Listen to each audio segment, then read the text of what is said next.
Hello and welcome to Board Game Gumbo. Today we're unboxing High Frontier For All by Ion Game Design. It's called For All because it's essentially the 4th edition of this particular game. We also have some additional modules we'll be unboxing afterwards, Module 1 and Module 2. But let's go ahead and start with the main box here. High Frontier is a game for 1 to 5 players. It has a play time of 2 to 4 hours and is an extremely heavy game weight Euro game about exploring the galaxy and industrializing it. So I'm just gonna pick through here a little bit. I want to actually start with the game board just to kind of give you an idea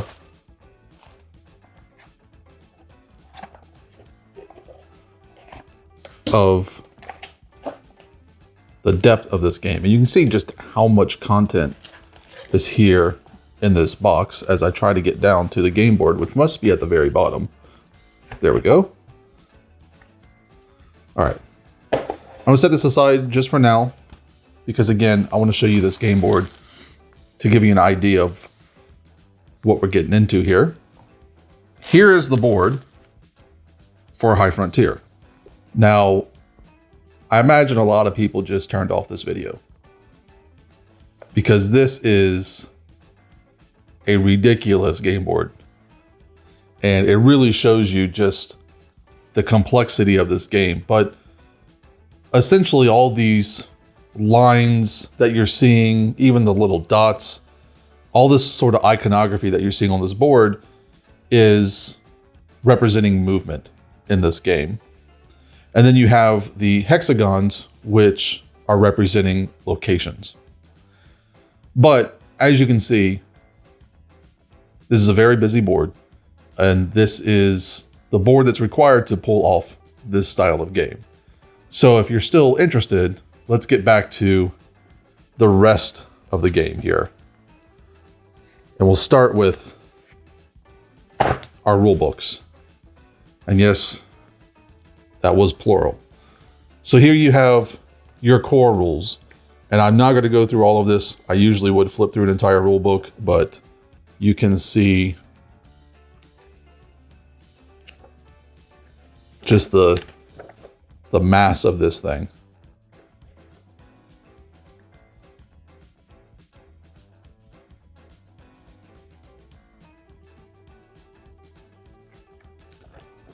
So that's just your core rules. Then you have Race for Glory. I think this is sort of a scenario setup. Okay, so this is what they're calling an essentials only form. So it basically strips the game down and probably limits the playtime a bit. You have an appendix. You have, I suppose this is another one of these scenario books called Space Diamonds.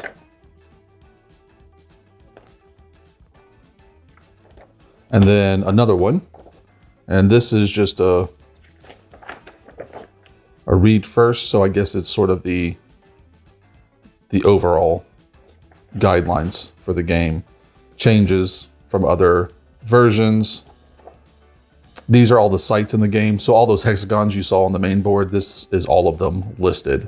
And there are different requirements. So just kind of a cheat sheet basically. And then we have player aids. And the player aids themselves are multiple pages. Because that's just the type of game it is. Okay. So that gets all our rule books out of the way. I'm going to hang on to one of these player aids just so we can talk about this as we go through it. We have a single sheet of Punchboard here. So we've got some numbered tokens down here. That's just per player. So each player will get 2 of these. And they're a way to mark when you set up outposts. So you may have an outpost that you set up right there. And you put the 1 there to mark. That's where that outpost is for you as that player. You've got some other tokens here, again, in player colors. These are to denote the size of your fuel tanks. So you'll just put that on your player board. Some more tokens here that I don't quite recall what these are used for, but I'll probably be saying that a lot. So just one sheet of punchboard. Everything punches out well. No complaints there. The tokens are not double-sided, but these numbers do mean things in the game, so they are important. So that's our punchboard. Here is the player boards. Let's get these out. Some other little pieces back here. So this is our round tracker. We got a couple different things here. This is basically just a cheat sheet. It's just explanations of how different things work. But here's our round tracker. And essentially the way this works is, obviously you'll start on start. Each player will take a turn. A turn for a player is a single operation. And then it'll shift to the next spot. You'll roll for an event if you cross an event. And then you'll go on and you take another operation. When you get here and you move over here, you'll remove a disc, and there'll be a total of 4 discs here. So essentially you're playing 48 actions. Every player will get 48 actions throughout the course of the game. Here are our player boards. They are single-sided. They're thick enough. They could be a little bit thicker, but they're definitely not thin. Let's see what else we got here. We got a couple decks of cards. There are several different types of cards. This game is all about building rockets and then sending those rockets out into the solar system to industrialize different locations. You can industrialize all of these hexagonal spaces along with ones that specifically deal with planets or moons in the solar system. So you're going to be using these cards to build your rockets. And there's a couple different types. Obviously there are thrusters because every rocket needs a thruster. Every card has a mass because that affects your fuel consumption. And then thrusters specifically have their actual movement. And their movement is listed up here. How much fuel it costs is here, and how many times they can essentially burn every round. So you have ones like this one, which are really efficient. It can burn 5 times a round for 1 fuel each time. Whereas this one can burn 5 times a round, but every time it costs them 4 fuel. So if they do all 5 burns, they end up spending 20 fuel, which is a lot. So these are thruster cards. Then you have Robonaut cards. Robonauts are essentially a way of industrializing areas. So you need them to build factories on different locations once you're actually there. And I am simplifying this quite a bit, but if I didn't, this would be a very long video. You have refineries. Again, refineries have mass. Everything you add to your rocket has mass.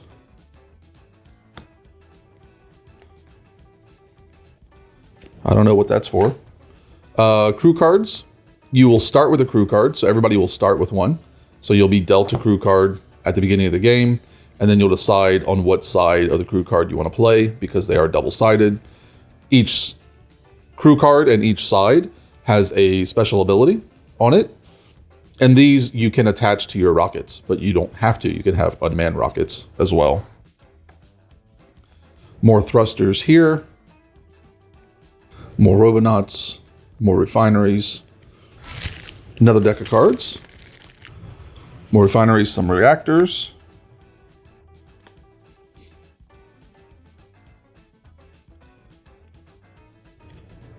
Radiators. Some of these are also requirements. So sometimes when you're using a thruster, it'll require a radiator. And it may actually require a radiator of a specific type. So like this one is a 1 value, whereas some are 3 values. It just depends on how you build your rocket. A lot of these different numbers you're seeing have to deal with how you build your rocket. So other things you have in them. Also, each card, I haven't really shown it yet, has a backside. This is sort of the advanced side, and that's sort of that only happens later in the game. It's sort of a technology improvement. So at least for the beginning of the game, you're going to be looking at all these cards on the white side. We have generators. And then we have some spacecraft cards and some sail mission cards. These I'm actually not familiar with, but it looks like they're essentially objectives. So in-game have the most number of life chits. So that's what those punchboard that we were looking at earlier are. They go around the board and then you can collect them for additional points.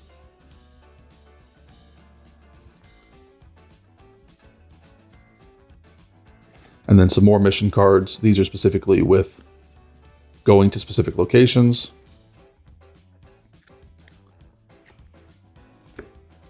And then we have all of our other pieces.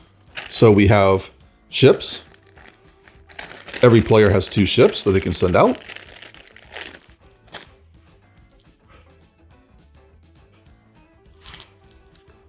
We have a single D6. You roll this for various reasons, the most notable being like hazard locations, the ones bad. But you use it for other things as well, such as industrializing areas. We have some color-coded pieces, so obviously this is for players, to denote something for players. I believe these are the factories that you build. And then we've got some red ones of those too, which are not player pieces, I don't believe. We've got some blue beads. This is the resource in the game, and it has several different uses. They're little glass beads. So this can be currency, like money. It can also be fuel and also cargo. So it's kind of the catch-all resource in the game. We got cubes.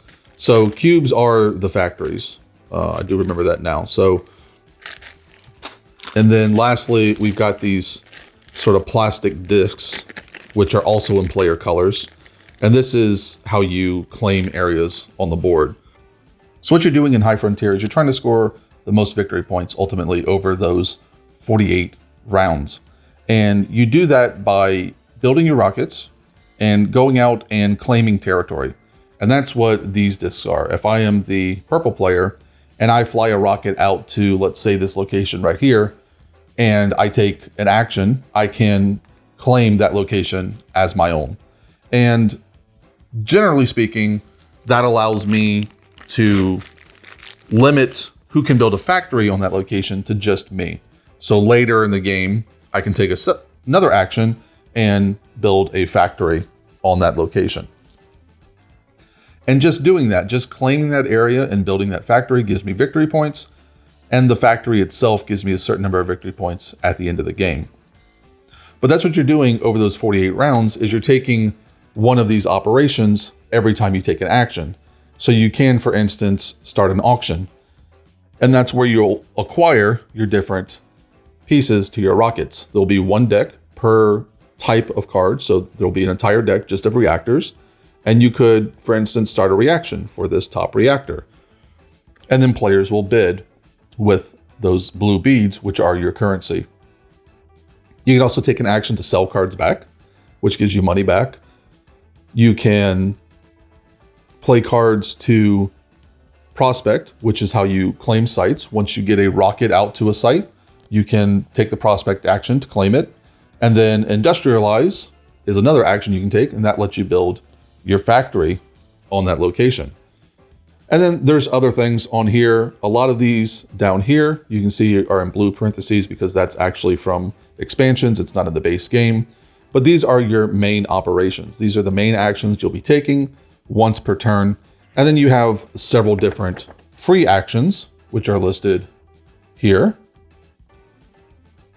of other things you can do, like decommissioning your rockets if they get out in the middle of nowhere and you can't get them back, and other things that you can do. But essentially, you're taking one operation a turn for 48 turns, and then counting up who has the most victory points, which again predominantly comes from claiming land and creating industry on those lands. And that's for the base game of High Frontier for all. I'll clean up a bit, and then we'll take a look at the 2 modules we have as well. Now that we've unboxed the base game, let's take a look at the 2 modules we have in addition. And we'll start with module number 1, which is Terawatt and Futures.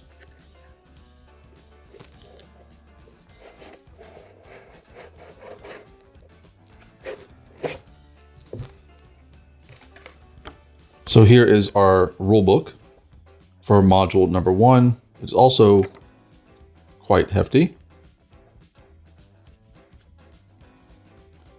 So this module adds a couple different things from what I understand. It adds some new thruster cards to the game, some more powerful ones that allow you to maybe go out farther than normal, as well as adding freighters themselves, which allow you to transport your goods back to Earth and essentially bring them to market. The last thing it adds is futures, which, let's see if we can find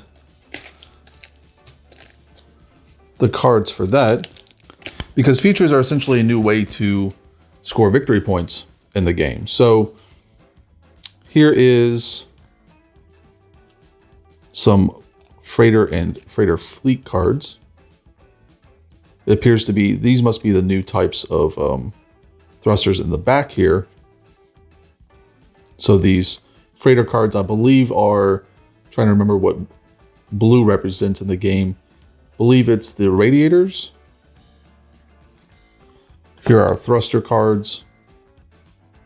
Very efficient, as you can see. Actually don't take any resources.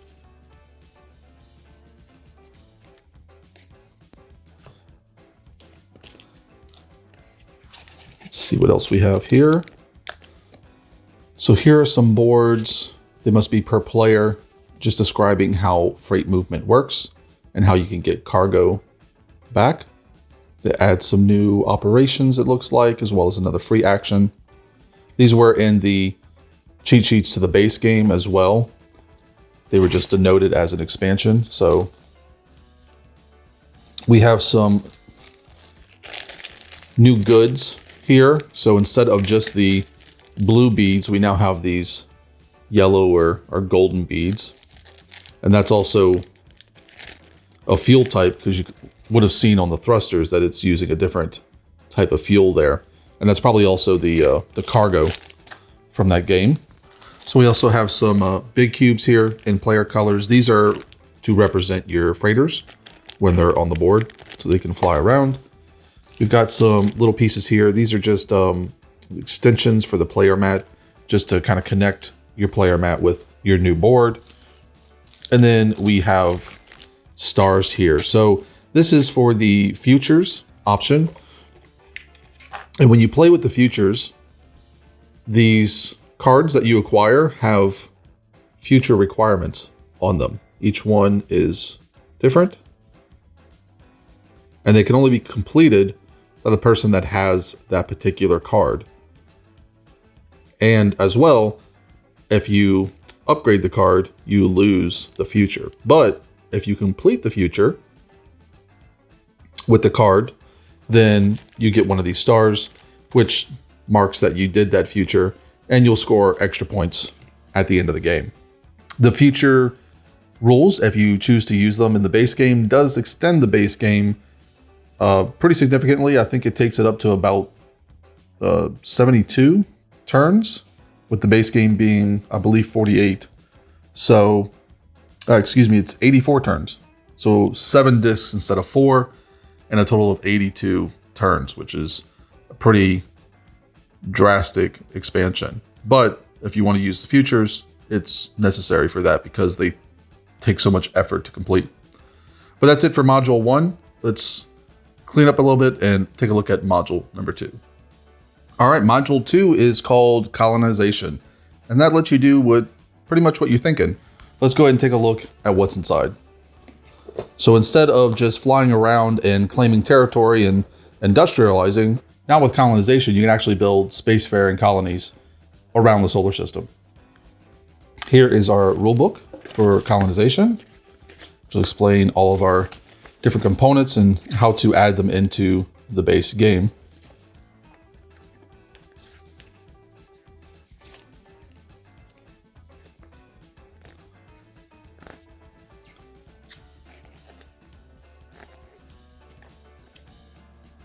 All right, here are some new player board extensions. So these are obviously specific to our new pieces. They add new operations that you can do during your turn, new free actions. You have 2 types of space stations that you can build. And this looks like an addition or possibly a replacement for the fuel line on the original player boards. I actually got quite a few plastic figures in this expansion. So it looks like each player gets 2 of each space station type.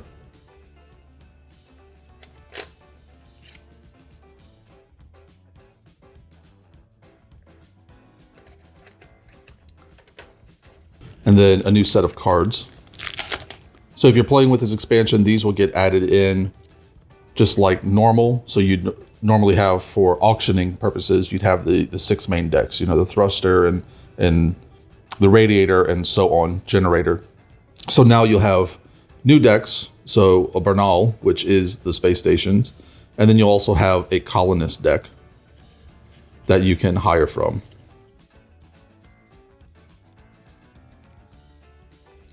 These also have upgraded sides, like the base games cards. You can also upgrade these cards.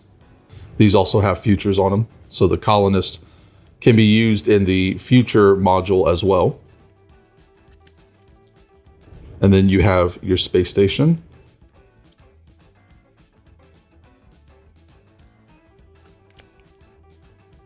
And aside from having these new cards and new actions, this is another way to score victory points in the base game. As opposed to just scoring points based off of factories, you now can score points based off of colonies and futures in these 2 modules. And that's it. That's everything we have to show you right now for High Frontier for All. That was the base game, as well as modules 1 and 2.